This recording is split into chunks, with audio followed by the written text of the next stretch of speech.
నాకు చదువు లేదన్నా. ఇద్దరు ఆడపిల్లలు ఉంటుంటే పిల్లదని నన్ను ఆడపిల్లల్ని నా పుట్టింట్లో మా అమ్మ దగ్గర వదిలేసి వెళ్ళిపోయాడన్నా. 3 సంవత్సరాల నుంచి నేను ఇటు పనికి వెళ్ళలేకపోతున్నాను. సగటు మనుషులు, పేదవాళ్ళు, తల్లిదండ్రులు ఇద్దరు కష్టపడితేనే బిడ్డల అవసరం తీర్చడం కష్టమన్నా గవర్నమెంట్ బడికి వెళ్తున్నారు. అమ్మ, ఏం చెప్పాలో నాకు తెలియదు, కానీ నాకు చదువు లేదు.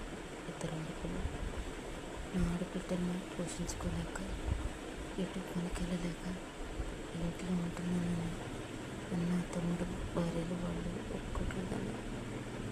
దయచేసి మాకు ఏదైనా సాయం చేయాలనుకుంటే ఎంతోమందికి సాయం చేశానని ఒక వీడియోలో చెప్పారు. నేను ఫాలో అవుతున్నాను, మీ అకౌంట్ ఫాలో అవుతున్నాను, ఎంతో దానం చేశానన్న. మా కన్నీళ్ళు నిజం, మా కష్టం నిజం. ఈ కుడిసి కూడా నాది కాదన్న. మాకు సాయం చేయాలి. సాయం చేసి కట్టేది మనం ఎవరైనా పెడతామన్నా.